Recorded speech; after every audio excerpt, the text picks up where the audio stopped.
following is a presentation of Main Street Media, your source for news, sports, and information on Main Street in Middle Tennessee.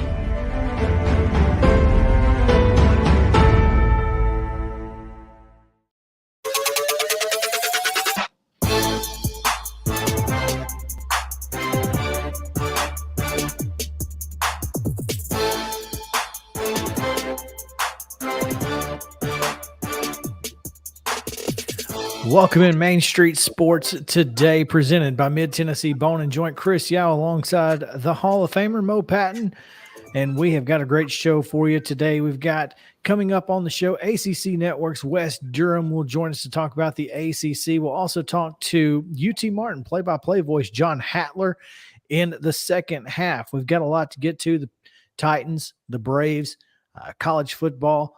Tons going on right now, so let's get into it. Also, a little racing talk, and it's not even Wednesday, but we'll also get into the Preds a little bit. So, going to be a big show. Right now, we just say hello to Mo Patton. Mo, what's up? Not much. How's your Monday going? It's going all right. I'll be honest with you. We've had some good things happen today. We've taken the next step in the preview tab for Main Street Murray down here to talk a little high school football. So that's exciting. And we're going to have something in our hands in about a week, and got jamborees on Friday. It's football season. It is football season. You know, went to a couple of events over the weekend, to kind of get warmed up, kind of get in that high school football mode, because I've kind of been resisting it a little bit, but it's pretty much here, man. It's understandable, man, because once it happens, once football season gets here, it's here. The next 6 months of your life, and it's about all there is to it. So yeah, it can get crazy, but I'm excited about it. I'm excited to get started. Really, I'm just excited to get to fall. So the weather will cool off just a hair. It is rough. Eventually, I guess. Yeah, you know. Yeah, it's can we just get to fall? Don't want to wish the life away though, right? So, but yeah, as I was looking through the schedules to get ready for the rundown, I noticed, obviously the Titans have a game this week, a preseason game. So it's crazy how quickly it goes from no football to all the football. All of it. All of the football is here. Yep, absolutely. So man. And here we go. Speaking of all the football being here, AP College Football Coaches Poll has been released. I guess it's not the AP, it's the AFCA Coaches Poll. But it tops with Alabama, not the defending national champion Georgia Bulldogs. I can see it. I mean, I think if you pick Alabama number one, you're going to be right more often than you're going to be wrong when the smoke clears. So I mean, it's tough to argue against it, even though they are not the defending national champions. Alabama and Georgia are 2 of 6 Southeastern Conference teams in the top 25, though. That's right. And Tennessee just outside at number 28. What do you think of that? I think that's about right. I mean, I think this is a 9-win football team. So, yeah, I think 28 makes sense. And if they're a 9-win football team, they're going to end up being, 18 or 20. Yeah, and that was kind of my thought. I mean, I didn't expect them to necessarily be top 15, but when you look at maybe the last 5-7 teams in there, I think you could probably make a case for Tennessee. I mean, Wake Forest at 19, Wisconsin at 20, Kentucky at 21, Cincinnati at 22, Arkansas 23, Ole Miss 24, and Houston rounded it out at 25. I mean, I just feel like Tennessee is probably as good on paper as we sit here on August 8th as any of those folks. So think the big surprise was that number 18 Texas earned a first place vote. That is a little that's a little glaring when you consider that only 3 other teams received first place votes in the AFCA preseason top 25. Alabama, Ohio State, and Georgia, the top 3 teams in the poll, and then Texas at number 18. So let me, and this is completely off topic because I pay attention to college football, but I don't really I'm not going to dive into coaches, where coaches are, or especially, when you're talking about G5 teams and stuff like that, through the list of voters. Mm-hmm. And I see names such as Brady Hoke next to San Diego State. I didn't know Brady Hoke was at San Diego State. Yeah, he's back. I mean, that's where he had his biggest success, probably. Right. Yeah. Right. I didn't know that Joe Moorhead was at Akron. I knew you were going to say that as I was scanning through this list. All of a sudden, I figured that was a name that probably jumped out at you. Jeff Tedford at Fresno State. Yeah, a lot of guys returning to their former the scene great, of the scene of the crime. The scene of something. Yeah, certainly. I mean, Jeff Tedford had some really good years at Fresno State before he kind of went up the ladder and came back down. And similarly, like you said, with Hoke. And Fresno really hasn't been good since he left. Yeah. I mean, not to that level. They've had a couple of good teams, but he had them, perennially were really good. Mm-hmm. So it's interesting how you kind of go through this, and I think, my goodness, I didn't realize that some of these folks were back. And also, how much time do you think some of these guys spend? I mean, who actually votes in the coaches poll? Because Nick Saban is not putting together a top 25. I don't think. I think in most of the cases, it's your football media contact making those votes. It's not the coach. And, that's unfortunate because I don't know how much credibility it has when it's not actually the coaches making those votes, because some coach voted for Texas. Well, and that's the thing, but also, how much credibility would it have? Knowing good and darn well that these coaches haven't seen Houston play, unless they're playing against Houston. I'm gonna tell you, I voted on the AP Top 25 in a former life, and I think between covering games and traveling and that kind of thing, you really have to go out of your way hard to be qualified for this kind of thing. I think college football writers probably see less college football than a lot of folks. Maybe back in the 90s, but isn't it do you think it would be a little bit easier now? It might be Twitter? easier now. It might be easier now to have a better feel for teams, but I still don't think you're seeing it because you're at games. Sure. You're covering games. And you're not going home and watching other teams' games. No, you're not. So, because you're busy worried about what happened on Saturday with your team that you just covered, and you've got to have a story for Monday. Much less, you can't be worried about what Michigan and Utah are doing. You've got to cover some type of a press conference on Sunday, or you got to cover a practice on Sunday, because a lot of teams practice on Sunday and then take Monday off. It's all consuming, and I'm just not sure how much more time there is in there, especially as college football is covered now, to worry about your number 24 team versus your number 26 team on your poll. If you were, and all things kind of where they sit, do you think if you couldn't vote for your favorite team, do you think a fan poll would be more accurate than the coaches poll?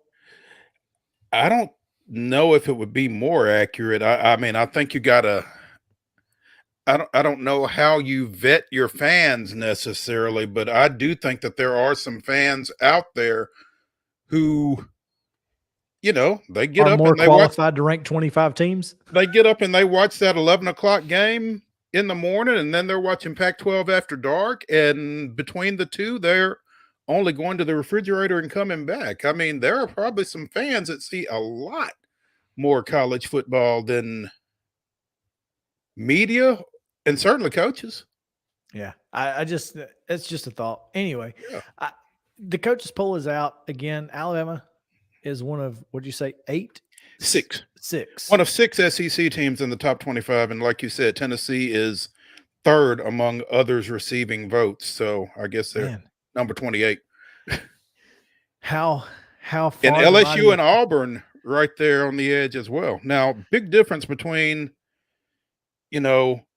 Houston getting 257 total votes, I guess, and Auburn getting 98, but still. Sure. Yeah. But how about Cincinnati at 22 after making the college football playoff last year? That just goes to show how much people thought of Desmond Ridder. Sure. So well, and some of the other seniors that they had, I think they'll be hard pressed to kind of reprise that. But I'm interested. I'm intrigued by the fact that Clemson is 4. Really, we talked about it all year last year. I don't know. Mm-hmm. I don't know. Well, we'll get to talk more about it here in a little bit, I guess. We certainly will. We certainly will. But before we get to all that, Mo, we need to get to the weekend's results and today's schedule and give you guys the rundown. This is the rundown. The Monday rundown is brought to you by Zion Christian Academy. ZCA offers a faith-based, Christ-centered education in Murray County. Give them a call today at 931-388-5831 or visit zioneagles.org to schedule your appointment today. Zion Christian Academy, prepared for college, equipped for purpose. Weekend pro baseball action was the Cubs 2, Marlins 1. Braves down the Mets on Friday 9-6. It was the Brewers 5, Reds 1, and the Cardinals got a Game 1 win over the Yankees 4-3. On Saturday, the Mets took a doubleheader from the Braves 8-5 and 6-2, and then the Cubs shut out the Marlins 4-0. It was the Reds a 7-5 winner over Milwaukee, and the Cardinals again a winner over the Yankees, this time 1-0. Sunday baseball action. It was the Reds defeating the Brewers 4-2-10. The Cardinals with a 12-9 win over the Yankees. The Marlins blanked the Cubs 3-0, and the Mets with a 5-2 series closing win over the Braves. In minor league baseball over the weekend, Norfolk down Nashville 7-2, and again 3-2 on Saturday before the Sounds closed out that series with a 9-4 victory to win the series 4-2. And in WNBA action, Atlanta down Los Angeles 88-86. It was Chicago 93, Washington 83. On Saturday in overtime, it was Dallas 95, Indiana 91, and Phoenix a win over New York 76-62. On Sunday, Chicago defeated the Connecticut Sun 94-91. It was the Sparks of Los Angeles 79, Washington Mystics 76. Las Vegas Aces with an 89-81 win over the Seattle Storm, and the Minnesota Lynx downed Ryan Howard and the Atlanta Dream 81-71. MLS action over the weekend, Toronto with a 4-3 win over the Nashville Soccer Club. Today's schedule very short and sweet. The Reds are at the Mets. That's a 6:10 first pitch, and the Cubs are hosting the Nationals at Wrigley Field at 7:05. In WNBA action, the New York Liberty down in Dallas for a 7 p.m. tip on NBA TV. And that's going to do it for your Monday Rundown, brought to you by Zion Christian Academy.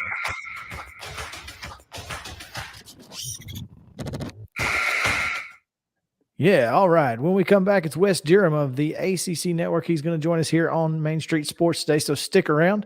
We'll be right back after these quick messages from our sponsors.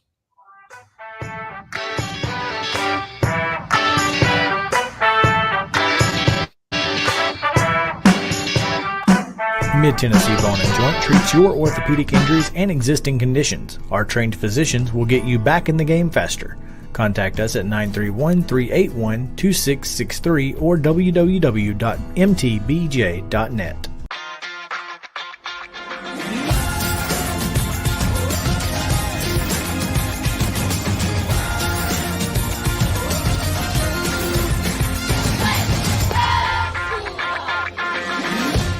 Hey folks, while we take a quick break from the show, I want to tell you about our friends over at Custom Stone Handlers in downtown Columbia. Ed Rich and his team at Custom Stone Handlers believe in leadership. And outside of the military, our greatest leader building platform is sports. Custom Stone Handlers proudly encourages young people to get in the game. You can contact them today at 931-490-4990 or visit CustomStonehandlers.com. Jones & Lang Sporting Goods here in Columbia has been outfitting teams, officials, and anybody else from T-ball to college for 50-plus years. Be sure and check them out at 931-388-8060 or online at jonesandlang.com. Jones & Lang Sporting Goods, the look of a winner. Zion Christian Academy, zioneagles.org or 931-388-5731. You can schedule your appointment. Go tour their campus. It is beautiful over there, and you're definitely going to want to see it. Again, it's zioneagles.org. Give them a call, 931-388-5731, and schedule your tour today. Are you an enthusiastic sports fan? Want to have fun and get in on the action? Heck yes, that'd be awesome. Have great attention to detail? Want to stay active? Definitely. Want to give back to the student athletes in your community? Obviously, yes. Then you'd make an excellent high school sports official.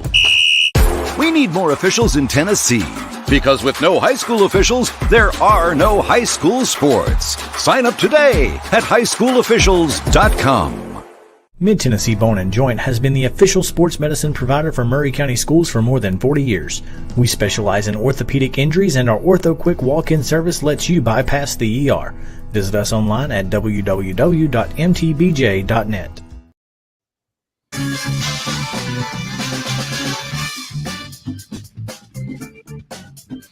Welcome back in Main Street Sports today, presented by Mid-Tennessee Bone & Joint. Chris Yao alongside Mo Patton here as we are getting ready to talk a little ACC football, and we will do so with Wes Durham here in just a few moments as we are anxiously awaiting his call.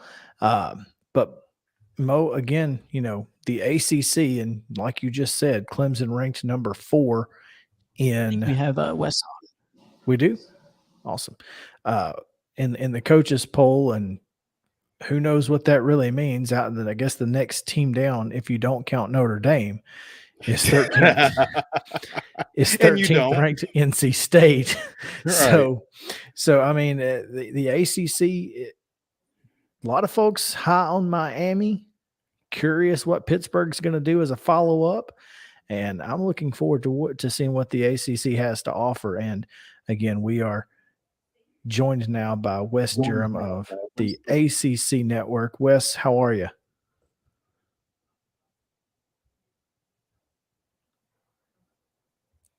Wes, can you hear us?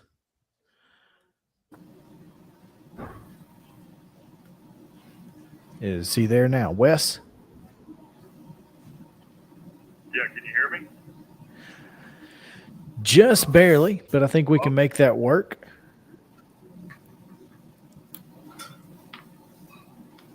Justin, I don't think he can hear us, Justin. I can hear you guys fine if you can hear me. Oh, we can hear you. Yeah. There we go. Absolutely. There he is. Wes Durham, former Vanderbilt play-by-play announcer Wes Durham, joining us on Main Street Sports today, presented by Mid-Tennessee Bone & Joint. I know that's way back in the Wes Durham resume, I guess. But Wes, appreciate you taking some time with us this afternoon. Well, I'm happy to do it. It was only 30 years ago, but I appreciate you remembering. Let's put it that way. How's that? Well, I'm sure I'm not the only one that remembers, actually. But now you are moving around a little bit. You are up in the far reaches of the Atlantic Coast Conference today. Is that right? Yeah. I'm a couple minutes late because we finished up our football tour this morning at Boston College. And I actually drove from Boston to Syracuse because we're doing the Syracuse stop on Wednesday morning before I fly back home to Atlanta. So I've been driving through the Berkshires and Albany and, you know, kind of central New York, as it were, on the New York Thruway here this afternoon. But it's all been good, and I'm glad I could join you guys. So are you going to sneak over to Cooperstown while you're up there?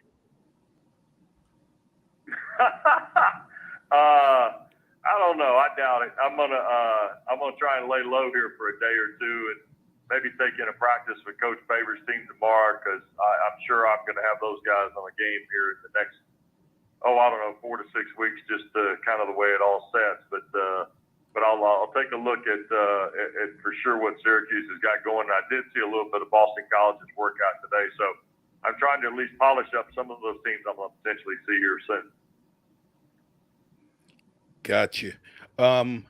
Wes, as Chris mentioned, and as we spoke of in the last segment, the AFCA preseason top 25 came out today. Clemson comes in at 4, pretty much the favorite out of the ACC this time around, and they're pretty much the consensus number 1 in the ACC. Is that fair?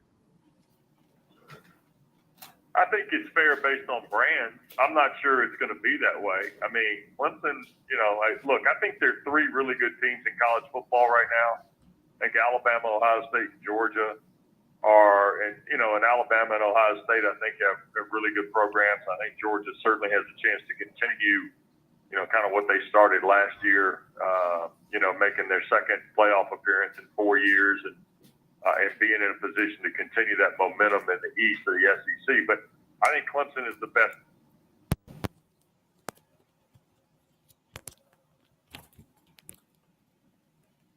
Really good on defense. I think that up front they're going to be as good as anybody in the country.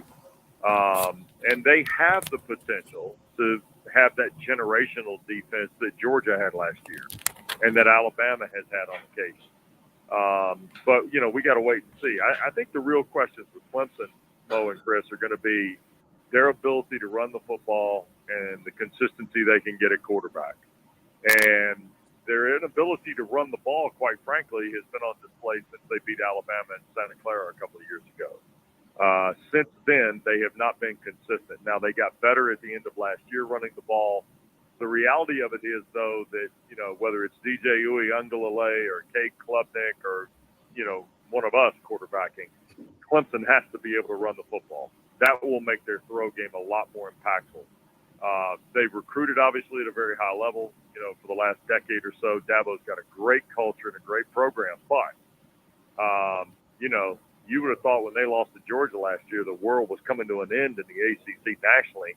And somehow or another, they were able to, as Dabo told me in April, somehow or another, we were able to scrap together, double-figure wins for the 11th straight year and keep our program from falling below the abyss.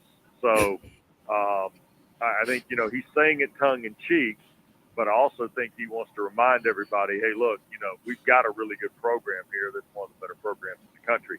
I think they're going to be challengers, though, and I think we're going to see an ACC that's really, really pretty good, and I think it's the best quarterback league in the country right now, and if those guys get off to the starts they're capable of, it may not be close by the end of the season.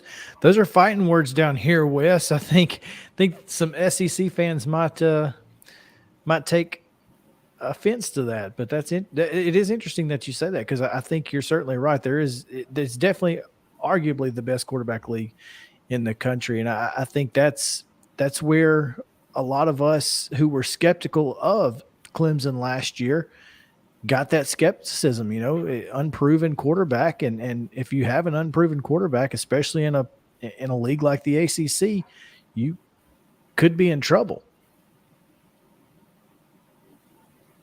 Oh, I think we lost Wes because he's on my phone now. Are you there? Chris, I'm sorry, I can't hear you guys. I don't know how your setup works there, but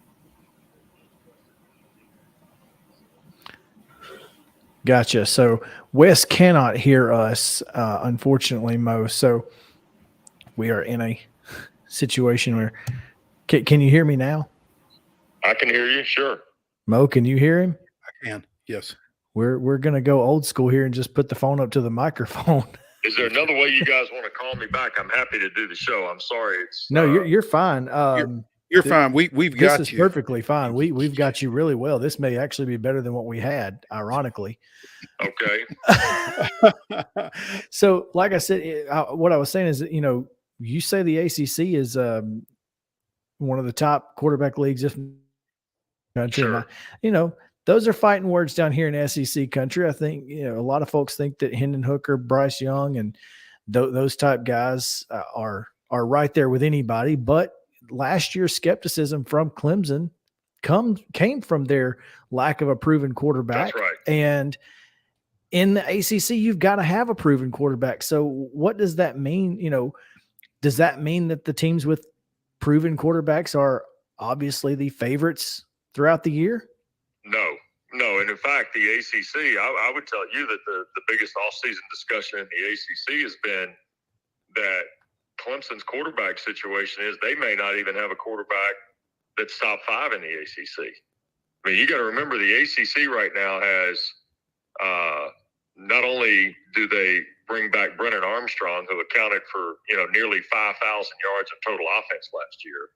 You bring back Devin Leary at NC State, who had 35 touchdowns and 7 interceptions on the season. You bring back Malik Cunningham, who was one of the total offense leaders in the country. Phil Jakovic, when healthy, was throwing at a pretty high clip efficiency-wise. And then, I think a lot of people are going to be surprised when this happens in a couple of weeks, but Tyler Van Dyke of Miami is going to be a Heisman Trophy candidate. And Sam Hartman of Wake Forest is on pace to set an ACC record for wins. So when I say it's the best quarterback league in the country, I just rolled off 5 or 6 guys right there. And I haven't still named Clemson's quarterback. Carolina's trying to make a quarterback decision. Georgia Tech returns a 3-year starter. And we haven't even gotten to the Southern Cal transfer, Keaton Slovis, who's now going to be Pittsburgh's quarterback. So, it's not something that we just, come up with and say we're going to go with it. This is the probably second straight year, Chris and Mo, could be the third time in the last 6 years that the ACC's been the best quarterback league in the country.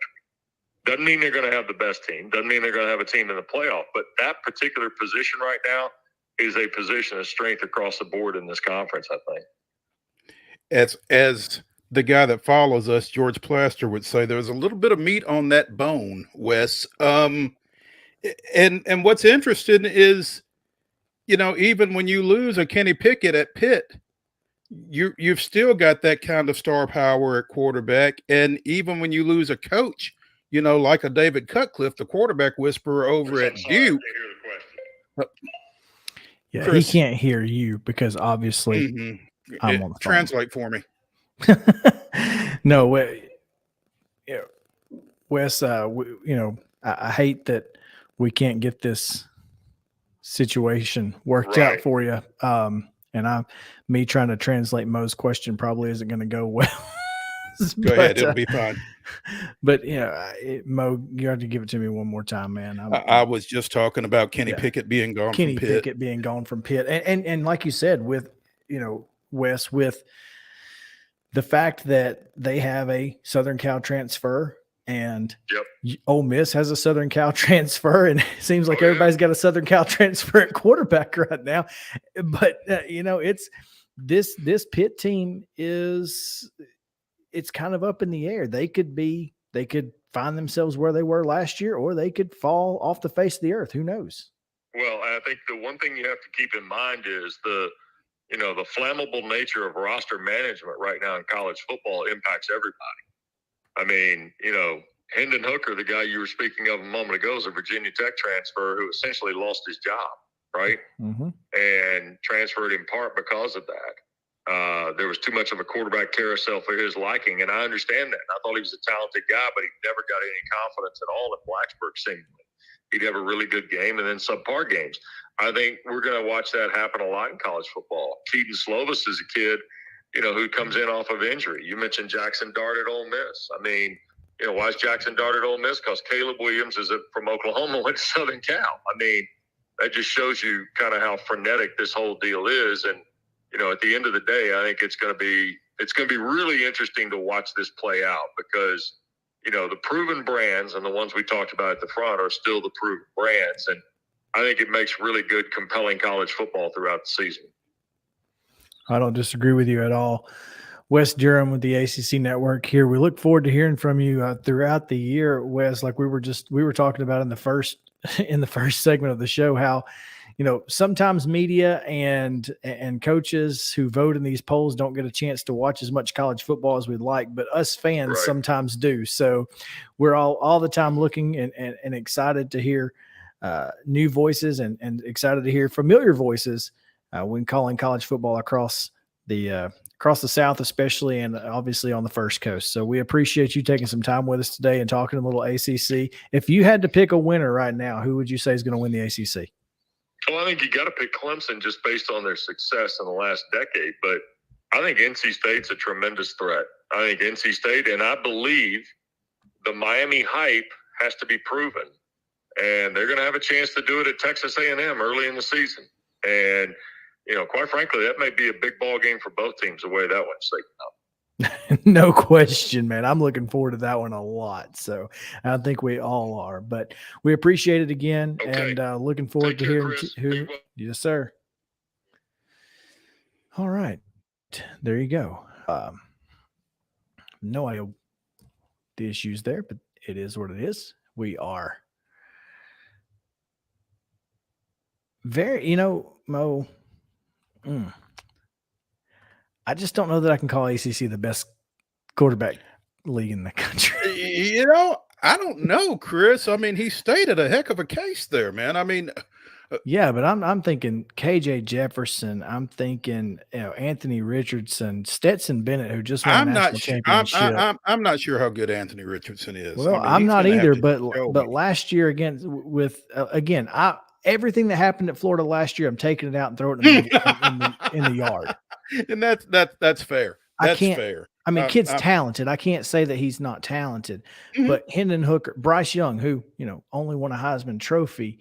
It would be real. Heck, the Will But Levis then what? Of Kentucky. I just named 7 guys right there, and that's not including whoever Texas A&M has, who's going to be decent. Whoever Texas A&M has, whoever Auburn has. The quarterback at LSU who got hurt last year. I'm not saying he's a top 25 quarterback. I'm just saying that the SEC's got a lot of talent at the quarterback position. So does the ACC. And you've still not mentioned Spencer Rattler at South Carolina. Oh yeah. I mean, you have to. It's arguable. Don't get me wrong. I'm not saying that the SEC is easily the best. I think it's a great debate. I really do. It's a good one, and I'm here to have it because what else are we going to talk about, Mo? There we go. I'm here for all the still talking season for another few weeks, I guess. That's exactly right. That's exactly right. But I'm looking forward to seeing some ACC football because, again, I think Miami is a compelling story. I think Pittsburgh is a compelling story. What does Wake Forest do to back up what they did last year? They've got their quarterback returning and is a dark horse for the Heisman. NC State obviously beat Clemson. Clemson ended up with double-digit wins somehow or another. So, I mean, it's a really compelling conference because of those type of things. And there's interest in this area in Georgia Tech, where former Spring Hill standout Dante Smith is playing.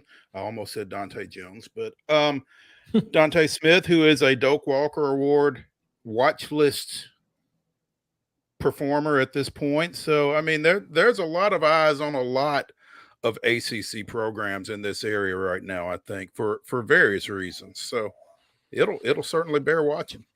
I'm looking forward to it. All right, let's take a quick break. When we come back, Mo, we will get into a little bit about a little bit of pro football. Titans have released a depth chart. Some crazy stories in the world of the New England Patriots. So all of that coming your way on Main Street Sports today, presented by Mid-Tennessee Bone and Joint after this.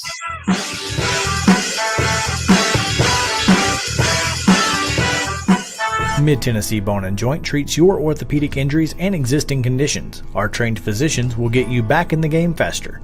Contact us at 931-381-2663 or www.mtbj.net.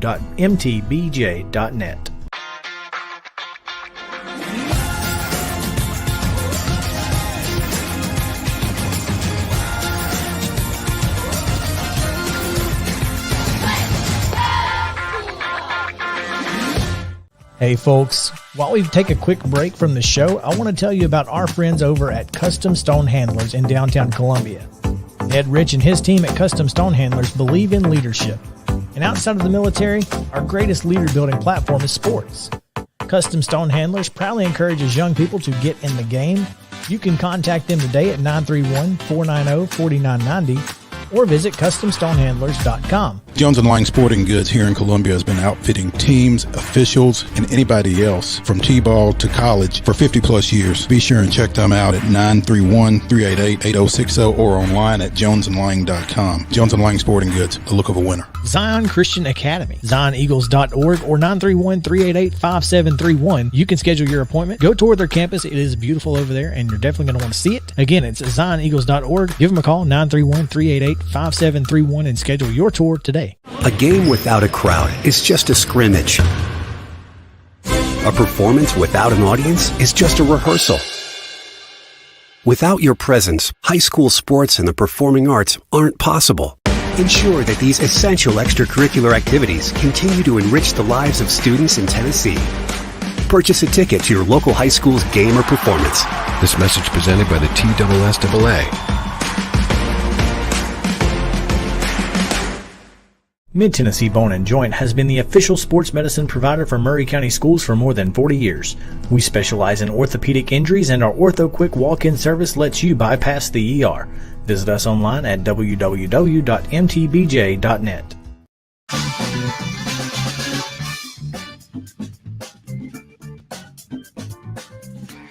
Welcome back in to Main Street Sports Today, presented by Mid-Tennessee Bone & Joint. Mo, we are once again starting the week off. It's Monday. We've got football at the end of the week. Thursday, the Tennessee Titans will take the field. And today, they released a depth chart. They did So indeed. that seems good. Yeah, it's just one more indication that it's right around the corner, I guess. Like you said, they play Thursday, at Baltimore? Is that right? Thursday at Baltimore. So let's take a look at this thing. Mhm. Ryan Tannehill obviously is the starting quarterback, but Malik Willis listed number 2 over Logan Woodside. Is that surprising at all? I'm looking at an unofficial depth chart that has Logan Woodside number 2 and Malik Willis number 3. So I don't have the official depth chart. That does surprise me a little bit that he's number 2. You know, we talked about this last week, I think. I just feel like in a regular season game situation where you're trying to win a ball game, I would think at this moment Logan Woodside is more familiar with the offense. Now, maybe he's not. You know, I've not seen a practice. Maybe they are comfortable enough with Malik Willis at this moment that he's the second guy they would roll out there in a must-win situation. But if that's the case, that's pretty impressive on his part. Think so too. As I am looking through the names here, Derrick Henry, Dontrell Hilliard, and then Hassan Haskins kind of way down there on the list. Is he a guy that the Titans should try to make work? Well, I mean, he was your highest drafted running back, right? Is he your only drafted running back? He might have been the only one. Yeah, I mean, I think you'd like to see him work if at all possible, but you've also got a veteran in Jordan Wilkins in the running back room. Mm-hmm. And I feel like Haskins is going to work, but he's a rookie, and obviously he's going to have to do some things on some special teams, but you're pretty solid with Henry, Hilliard, and Wilkins, I think. And Haskins may not necessarily have to be the guy barring injury. Sure. Wide receivers, Robert Woods and Nick Westbrook-Akine listed as the starting wide receivers with two tight ends, Jeff Swaim and Austin Hooper. So that seems interesting. And then, of course, Kyle Phillips and Traylon Burks, both sitting in the 2 deep. Des Fitzpatrick and Racey McMath. You got to feel like Racey McMath's going to make this team based on nothing but special teams abilities.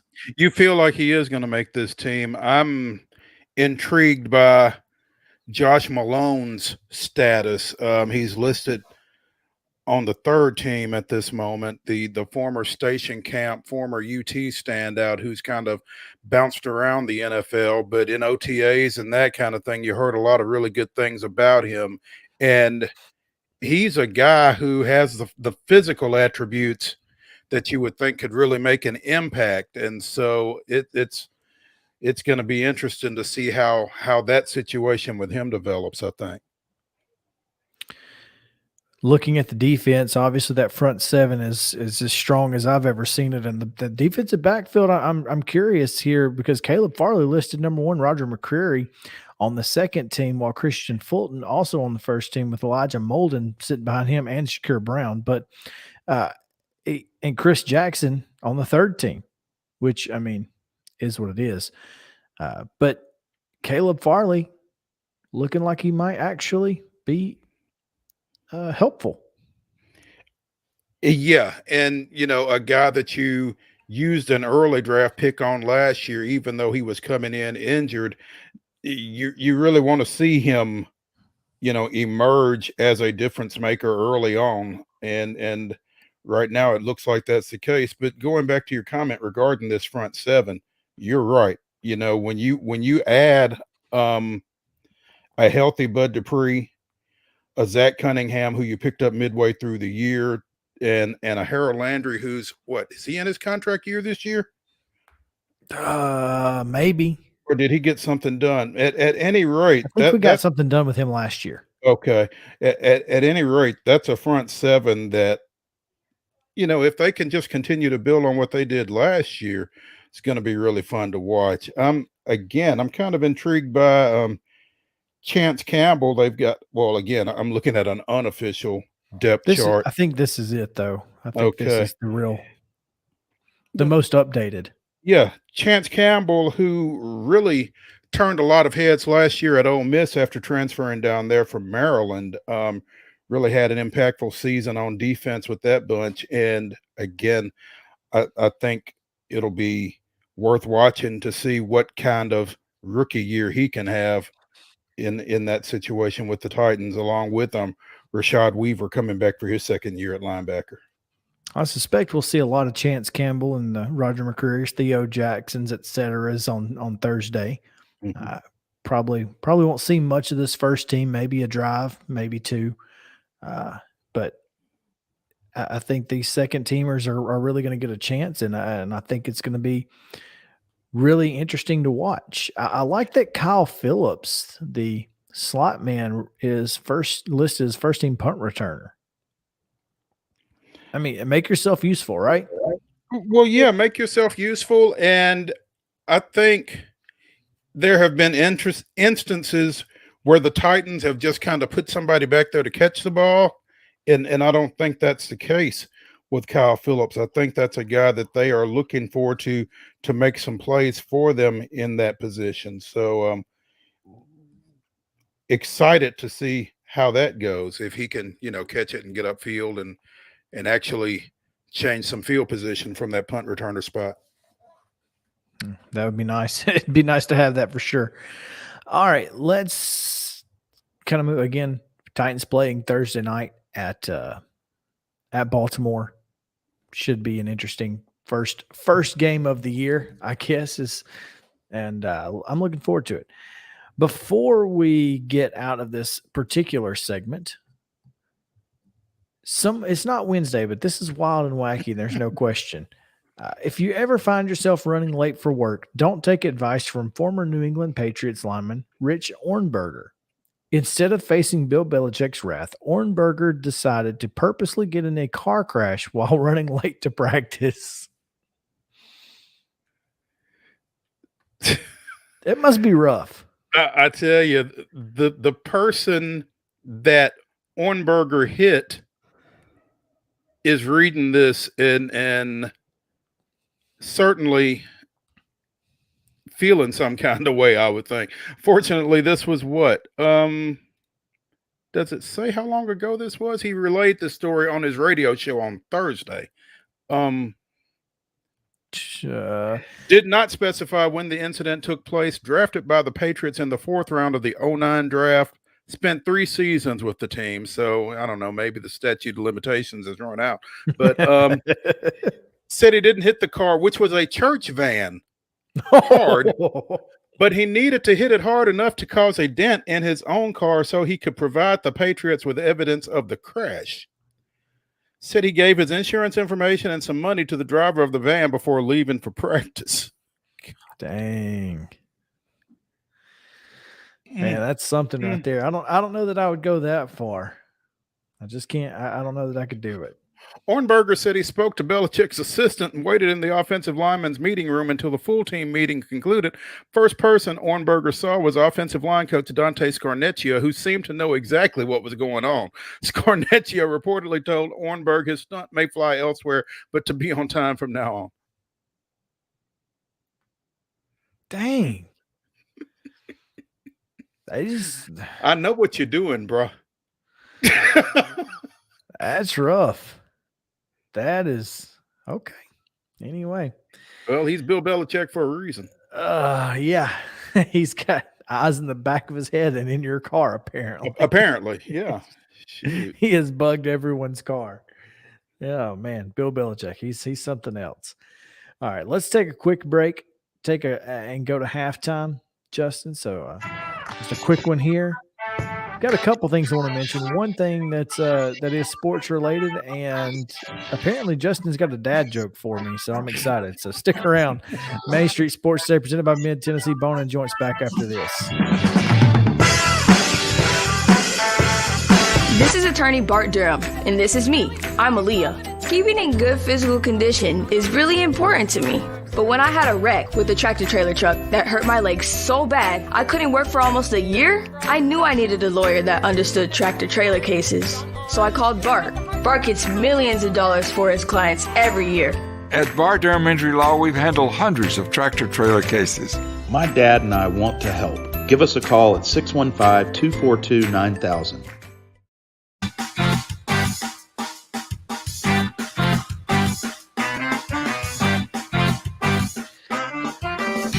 So, Mo, the Nolansville Little League team seems to be on a roll.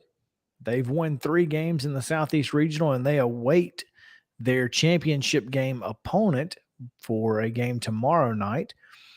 And I just thought it was interesting that the last team to beat Nolansville was Columbia American Little League in the first round of the state tournament before Nolansville came back and won 2 to advance. Second round of the state tournament. Columbia, right. They defeated Nolansville 3-1 on that Saturday, whatever that Saturday was, in mid-July. And Nolansville bounced back with a vengeance, coming through the losers bracket. Coming through the losers bracket of the state tournament after that loss, defeated Columbia American 16-3 14-3 on Thursday, forcing a winner-take-all game, and then winning that one 16-3. So, this is a team that is trying to get back to Williamsport. They were up there last year, and seems like they're kind of on a mission. As you said, they've not lost since that 3-1 loss to Columbia American. And I think when you've done it once, it becomes a little easier to do it a second time. And I think that may have been the issue with Columbia American when they were sitting there in the winners bracket, needing one more win to get to the Southeast Regional down in Warner Robins, Georgia. And you've seen this at other levels of competition. Sometimes you just need to win to prove that you can win to yourself as much as anybody else. And again, this Nolansville team, this Nolansville program has certainly proven that for themselves and have themselves in a pretty good spot right here. Yeah, no question.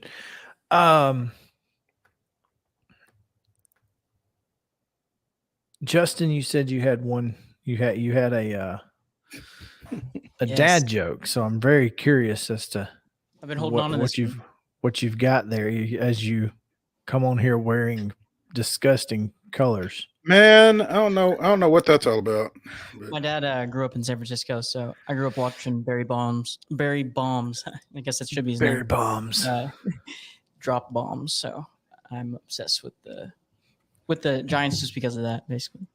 But I understand. It's a family thing. But all right, as far as my dad joke, that is, well, actually I saw it on the internet, but here we go. So what does a drummer name his two daughters? Chris, I know this one if you don't, but I'm not gonna ruin it. I'm not gonna spoil it for Justin. Thank you. I don't know the answer. All right. So a drummer names his daughters, two of them, Anna 1, Anna 2. That's good. Anna 1 and a 2. I like it. I like it. Thank you, Mo, for not spoiling. Yeah, I wouldn't do that to you. Do you speaking of kids' names, do you know what God's first name is? Andy. Is what? Andy. Andy. Andy walks with me. Andy talks with me. That's a good one. One for the whole family. Mo's like, I can't take this. I really can't. Can we get to a break? We can. We Yeah. can. We can take a break here on National Jeff Fisher Day as we. Hey, Nate.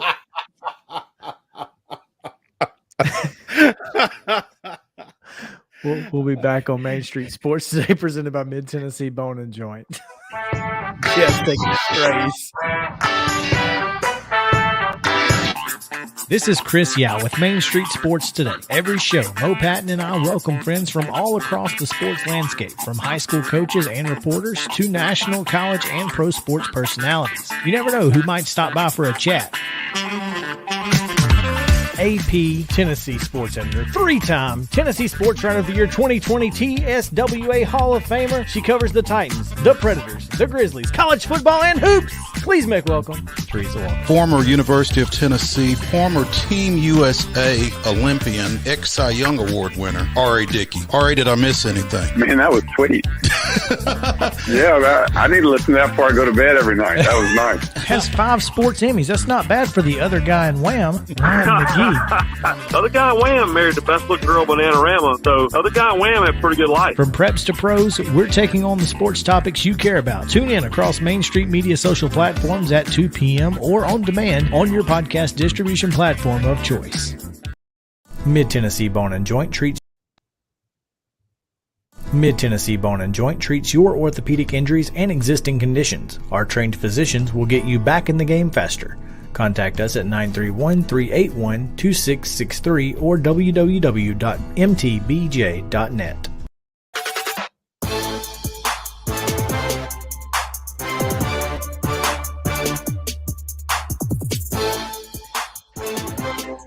Mo, it is not National Jeff Fisher Day, but it is National Dollar Day. In 1786, the United States established its monetary system on this date. And in 1862, the United States printed its first dollar bill. Do you know whose face was on the dollar bill? I have no idea. Salmon P. Chase, President Lincoln's Secretary of Treasury, because he was printing the bill. So he was like, if I'm going to print this thing, I'm going to put my face on it. There you go.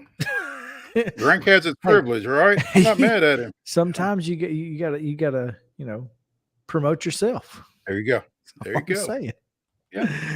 Oh man. So I'm trying to avoid talking about the Atlanta Braves.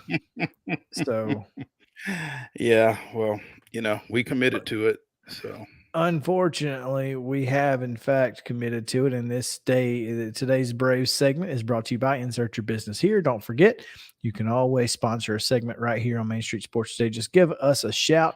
We're easy to find. Mo, the question I ask is, after taking a full step back this weekend in NL East, is this race over? It's tough to think that it's not after losing 4 or 5 to the Mets. And the starter in the one game that you won is now somewhere between Boston and Gwinnett. It was tough, man. I mean, it was tough to watch. And in fact, I did not watch at all times.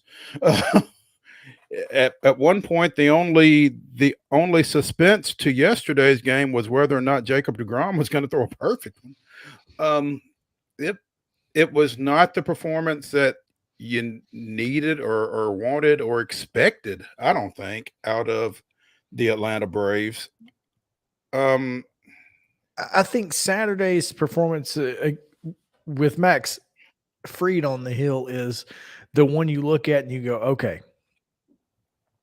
if they're this guy that way, how do the Braves compete with this team? And the thing about it is, at the risk of sounding like Chip Carey, there was a lot of soft contact over the course of that series, but it counts. They hit a ball off third base last night to score 2 runs. They hit a ball kind of into the Bermuda Triangle behind third base where the third baseman, the left fielder, and the shortstop, none of them could get to it to score a run. They weren't scorching balls all weekend. The 2-run single that, was scorched past Austin Riley just took a weird hop. I mean, if it's just a normal ground ball, it's a double play. Right. And instead it ends up in left field and 2-run score. Yeah. So, will the Mets' luck run out by the end of the regular season? Hard to say. But also, this team plays differently than Atlanta does. And it works for them. I think it was mentioned that they have more infield hits than anybody else, certainly in the National League, possibly in baseball. They had 3 pinch hit RBIs through the series, I think. They dropped a squeeze bunt, suicide squeeze. I mean, they play small ball and kind of proved a point that I've tried to make for years. You can win playing small ball. Buck Showalter, baby. Yeah, they've got him, and we most definitely do not. So, well, I don't know if it was over, but was it over when the Germans bombed Pearl Harbor? Yeah, don't stop him. He's on a roll. I think what happens next with 2 games in Boston and 4 games in 3 days in Miami goes a long way. I mean, sometimes it's a matter of how you respond to adversity, and for everything that the Braves have done to get themselves back in this race, to find themselves 6.5 games back on August 8th is a little discouraging. But, they're still the defending World Series champions, and I think that's got to mean something. And there's still some really good pitching on this team. Well, and there's still a couple of key cogs, 3 maybe, that you're still kind of waiting on to get back in Ozzie Albies, Kirby Yates, and Mike Soroka. And feels like we've been saying that all year, but doesn't make it not true. So I think Ozzie is going to mean a lot to this team when he gets back, both offensively and defensively. If Soroka can get back, I think it gives that whole clubhouse a lift. And Yates is another bullet in that bullpen. Yeah, I'm afraid I don't know when we're going to see Ozzie back. He took another, step back in his rehab. So I just don't know when that's going to be. But whenever it may be, he will certainly help as long as we can get him, sometime maybe this month. That would be ideal. Looking ahead, like you said, Boston and 4 with the Marlins really feels like it could be what the doctor ordered. But then again, you got to beat these teams. You can't go to Boston and then do something silly like split these next 6 games. You've got to sweep Boston. You got to win. I mean, both of these teams, neither one of them are very good, so you got to figure it out. I mean, yeah, anything less than 5-1 over this next 6 is really disappointing. And I don't know who the Mets have over this next little bit, but the way they're playing right now, I don't know that you can really count on any help from anybody else. So there you go. You had a chance to do your own dirty work and failed miserably. They go to Cincinnati starting tonight. Was that in the rundown? It was. I think it's you got them at Cincinnati because I've got them at home. That's probably right. I probably misread something just now. I think they're at home against the Reds. So yeah, they are at home for 3 against Cincinnati today, tomorrow, and Wednesday. Off Thursday, and then they're at home against Philly for 3 Friday, Saturday, and Sunday before coming to Atlanta for 4. So I think that quick turnaround and that bad taste in their mouth could have an impact next week. So we'll see how that one goes. But let's hope so. I don't know that you can depend on a whole lot of help from Cincinnati or from Philadelphia over the remainder of their homestand. So you got to keep pace over this next bit. No question. All right, Mo, tell us what happened this day in Braves history. On April 8th, 2014, Justin and B.J. Upton each hit 2-out, 2-run homers in the opening 2 innings of Atlanta's 7-6 win over Steven Strasburg and the visiting Washington Nationals. It marked the 5th time the brothers had gone yard in the same game, setting a major league record. The Uptons had been tied with Vladimir and Wilton Guerrero and with Jason and Jeremy Giambi. Both pairs had performed the feat 4 times each. So y'all gonna make me lose my mind. Upton here. Upton here. There we go. All right. We're going to take a quick break. When we come back, we're going to preview the OVC. That's right. And we'll be joined by the voice of the Warhawks, John Hatler. Skyhawks. Sticker. Skyhawks. That's right. Warhawks are down south. Right here on Main Street Sports Today, presented by Mid-Tennessee Bone & Joint. Back after this. Mid-Tennessee Bone & Joint treats your orthopedic injuries and existing conditions. Our trained physicians will get you back in the game faster. Contact us at 931-381-2663 or www.mtbj.net.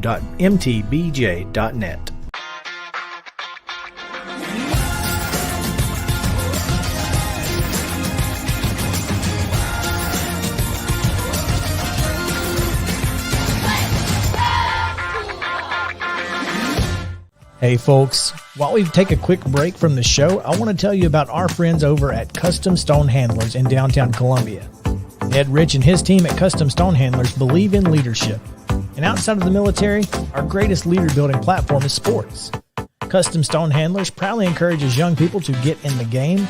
You can contact them today at 931-490-4990 or visit CustomStonehandlers.com. Jones & Lang Sporting Goods here in Columbia has been outfitting teams, officials, and anybody else from T-ball to college for 50-plus years. Be sure and check them out at 931-388-8060 or online at jonesandlang.com. Jones & Lang Sporting Goods, the look of a winner. Zion Christian Academy, ZionEagles.org or 931-388-5731. You can schedule your appointment. Go tour their campus. It is beautiful over there, and you're definitely going to want to see it. Again, it's ZionEagles.org. Give them a call, 931-388-5731, and schedule your tour today. Are you an enthusiastic sports fan? Want to have fun and get in on the action? Heck yes, that'd be awesome. Have great attention to detail? Want to stay active? Definitely. Want to give back to the student athletes in your community? Obviously, yes. Then you'd make an excellent high school sports official.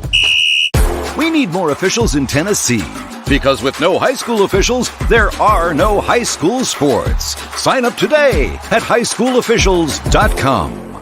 Mid-Tennessee Bone & Joint has been the official sports medicine provider for Murray County Schools for more than 40 years. We specialize in orthopedic injuries, and our Ortho Quick walk-in service lets you bypass the ER. Visit us online at www.mtbj.net.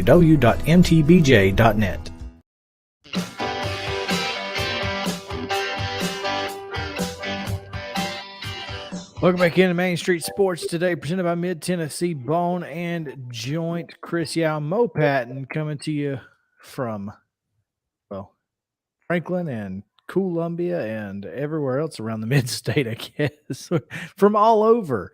And happy to be doing it as we continue covering college football and previewing each area conference, each conference that is at least connected to the mid-state and every Power 5 conference.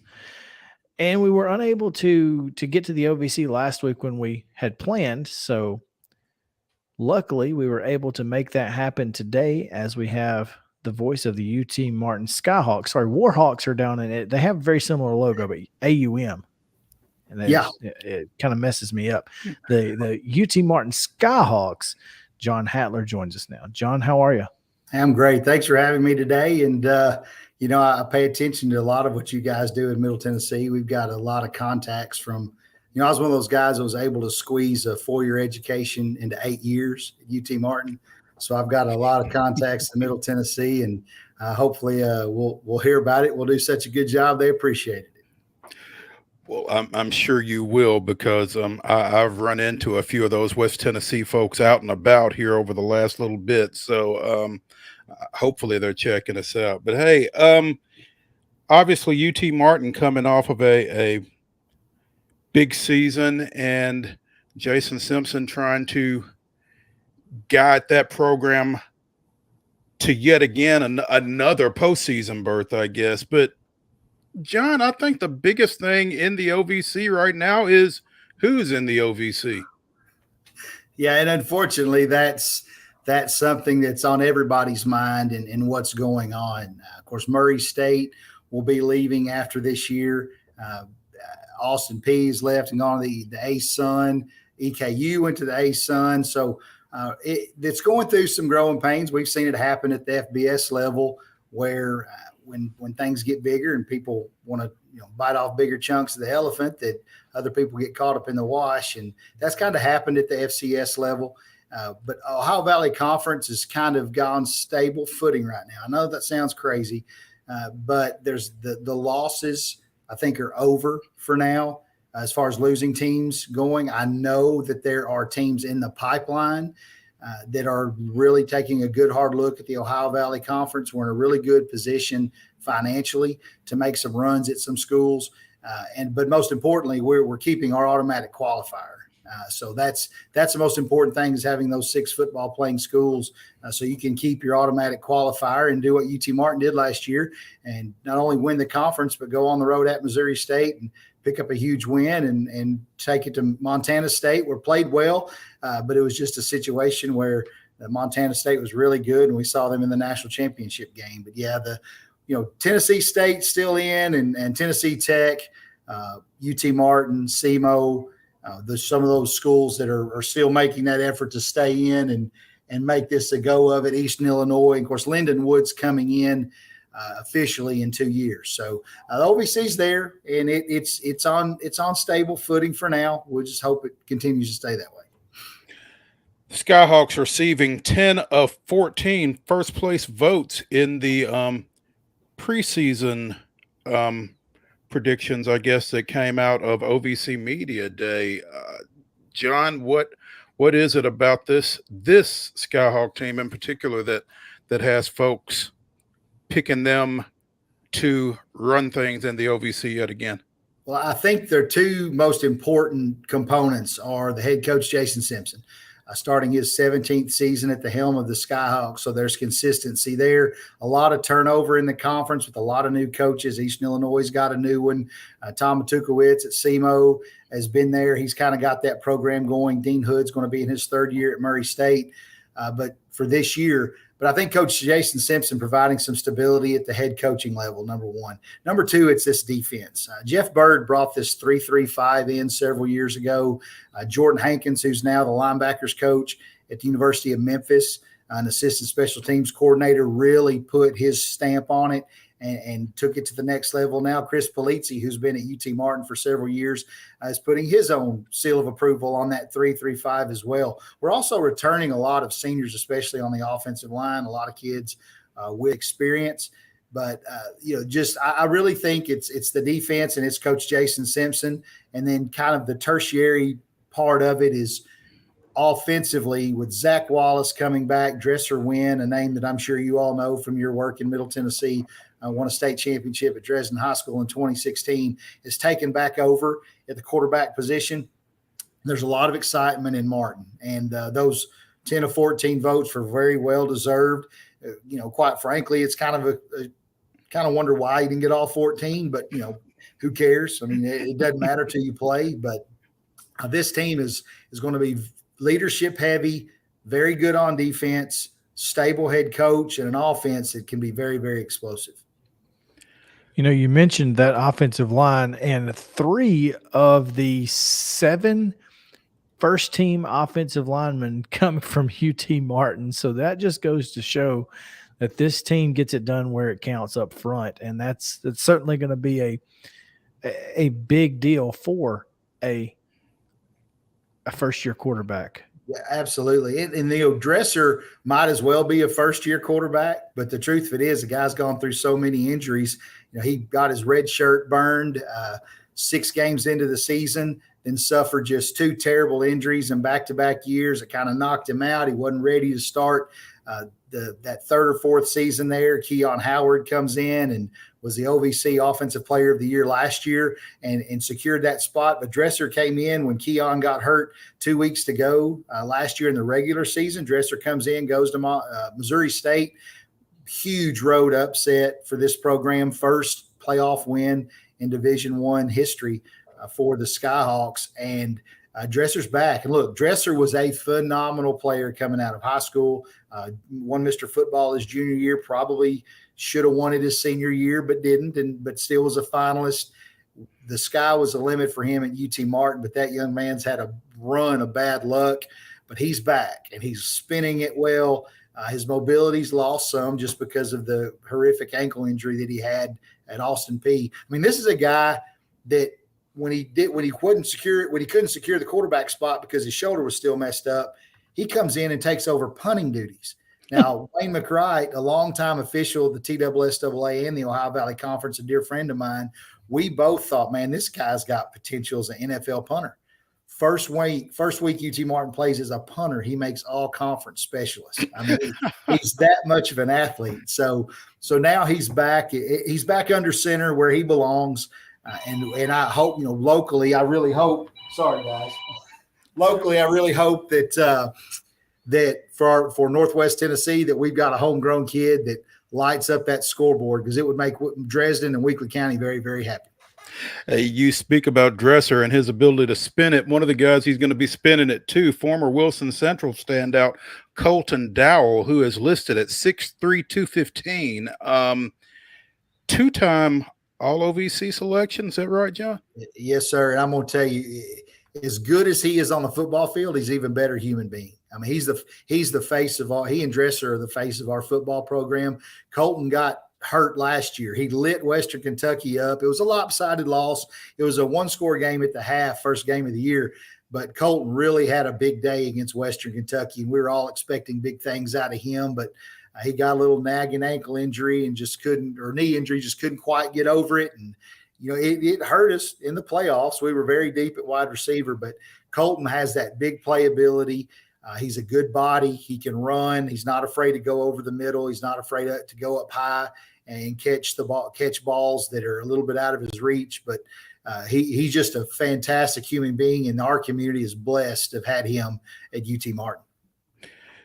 Speaking with John Hatler, the play-by-play voice of the Tennessee Martin Skyhawks, here on Main Street Sports Today, presented by Mid-Tennessee Bone and Joint. John, you mentioned Tennessee State. They grabbed a first-place vote. They are predicted to finish 4th in the 7-team OVC this year. Apparently, second-year coach Eddie George has kind of grabbed some folks' attention with what he's doing over there on Jefferson Street. Yeah, he did. You saw it last year when the Tigers came to UT Martin. That was a very well-prepared football team.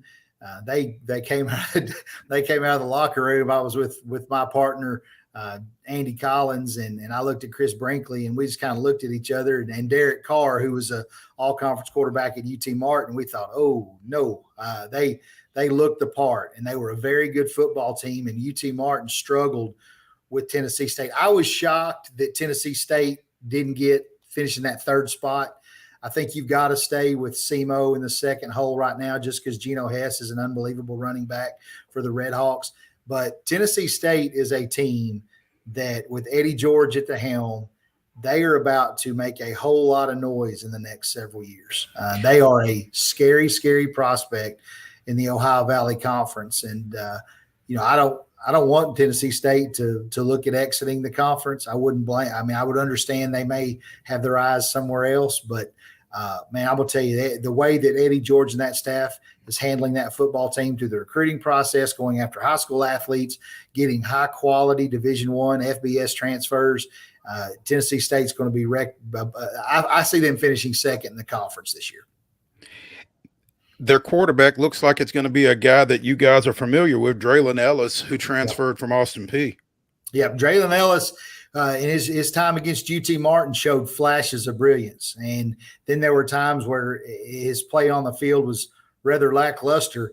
But when he made that move over there, he's again, we talked about stability with Jason Simpson, right? Austin Peay's had some turmoil and turnover in their coaching ranks. And just that calmness that Eddie George brings to the sideline for Tennessee State, I think will benefit Ellis probably more than anybody else on that squad. So that's why I feel pretty strong about Tennessee State finishing second and potentially pushing UT Martin for that top spot in the OVC.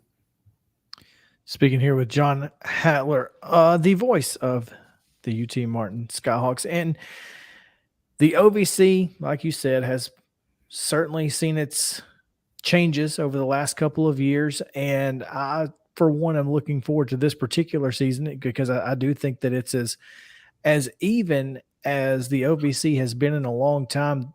A lot of really good football being played in the OVC these last couple of years. And that's, obviously when I was in school at Jacksonville State, it was pretty much JSU, EKU, and everybody else. That's right. And it's got to be exciting to see this conference come from where it has to where it is now. You nailed it. There was a 16, 17-year run where the Ohio Valley Conference, I don't think, won a first-round playoff game. But Jacksonville State started handling the business for the OVC. Jimmy Garoppolo came out of Eastern Illinois. Tennessee State, Eastern Illinois, and Jacksonville State, I believe, all went to the playoffs that year and all picked up wins. JSU, of course, has had that number 1, number 2 national ranking, got to the national championship game. But you're exactly right. It was almost like the SEC right now, to some degree, whether it was top heavy. There were 2 or 3 teams that won all the games, and everybody else just kind of slugged it out for 3rd and 4th place. That's kind of the disheartening thing as a fan of why with the OVC losing some teams. Jacksonville State was still Jacksonville State, but UT Martin was getting to the point where we competed with the Gamecocks. We were starting to beat Eastern Kentucky on a regular basis. Then poof, they're gone. But to your point, it's created some parity amongst the league too. And you hate to see those established programs like EKU and JSU leave. But however, it really has, to your point, it has made the SEMOs of the world and the UT Martins of the world. And you saw it with Tennessee State hiring Eddie George and Eastern Illinois trying to get back to where they were. Tennessee Tech is another school that's gone through some coaches. Just everybody's trying to make sure that it's not a cakewalk through this conference anymore. And as you well know from your alma mater, it was at one time, and it's not anymore. And that's, what's interesting about the OVC when you say that, I think, those 15 or 16 years really forced a lot of programs in the OVC to make a decision on whether or not they wanted to be successful in football. And in the last 5 or 6 years, you've seen a lot of those programs make commitments. Austin Peay did it specifically. They really, put a lot of emphasis on it. UT Martin, of course, Murray State, a basketball school really said, hey, we need to be good at football too. And I think that's and on top of all of that, what you've seen in the last couple of years from the OVC in the playoffs has proven that maybe folks were sleeping on the OVC even in those 16 or 17 years when they were not so great. Well, I can speak to UT Martin's success on that, really, and you are right. I think what happened with Huddle and everybody getting really comfortable with the internet, you have the most educated football players when it comes to, if I'm not working out at X school, I'm going to go look at Y and Z. And I'm going to go find a school that runs the offensive system that I like, that plays defense the way I want to, and they try and fit their skill set into a system and into a school where they can be successful. And I also believe that, especially in an Ohio Valley Conference, one of the biggest compliments I give Jason Simpson, his 17 years here, he's had over 95 coaches leave. So, well, what does that mean? That's all good. All but about 3 of those coaches went up. They didn't make lateral moves and they didn't drop down. I mean, we're talking about the defensive line coach at Georgia was at UT Martin. We've got 7 former football coaches from UT Martin. They're in the NFL right now. Clinton McMillan just got hired for the Tennessee Titans. You saw that name come out a couple of weeks ago. I mean, those are guys that have been at UT Martin, and what that's done is it's allowed them, it's really opened up UT Martin's pipeline into bigger schools, FBS level, SEC, ACC type schools, where they're now exposed to a UT Martin with coaches that may go to Marshall. You know, we had a bunch of coaches leave and go to Marshall, and if a kid's not working out there and they say, hey, why don't you call my buddy Jason Simpson or Jordan Hankins or whomever may be here at the time, call them and see if they can work out for you. And that's happened at UT Martin. It's happened at Austin Peay, at Tennessee State, Eastern Illinois. You see some big-time names from SEC, Big Ten, ACC schools where things just don't work out for some of those young men. They're showing up at OVC, and it's making the football better. To your point, it's the brand of football is better in the Ohio Valley Conference than it's been in the 30 years that I've been in Martin, Tennessee.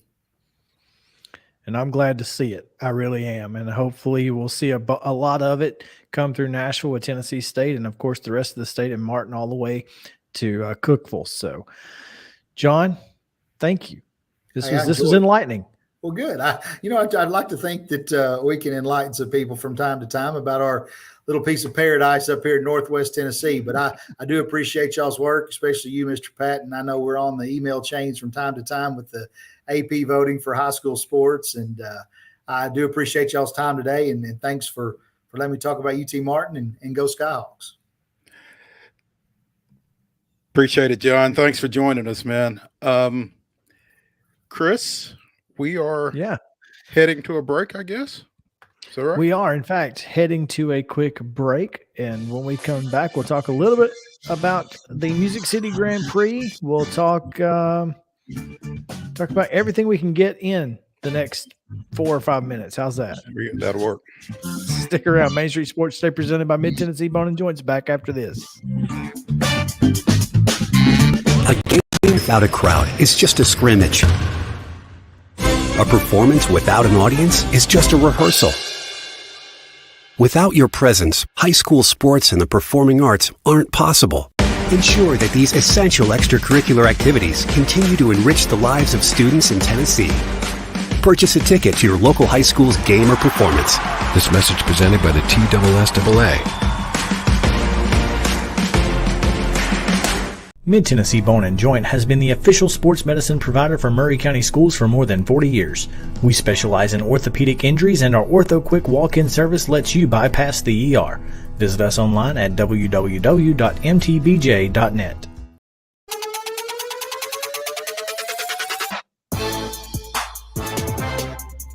Hey, welcome back in Main Street Sports Today, presented by Mid-Tennessee Bone and Joint. All right, Mo. Coming into Sunday, Scott Dixon was still mathematically eligible to win an IndyCar title, his 7th IndyCar Series championship. Now, after passing Mario Andretti for second on IndyCar's all-time wins list, he's now a pretty legitimate contender. So, navigating the weather yesterday was not easy for both NASCAR and IndyCar. A lot of rain through both Michigan and Nashville, but the man Scott Dixon gets the win in another fantastic event put on by Big Machine Vodka and IndyCar right here in Nashville. Yeah, they got off to a late start, didn't they? And then they got delayed during. Is that the way that went? Yeah. Yeah, it was crazy. But the fact is that fans still stuck around because, well, it's Nashville. We don't let a little rain hinder us. No. We got partying to do. Yeah. Glad it went well. And again, for an established driver like a Scott Dixon to, put himself in a position to make a late season run here is probably a good thing. And to do that here, I mean, it just brings a little bit more attention to this event, I would imagine.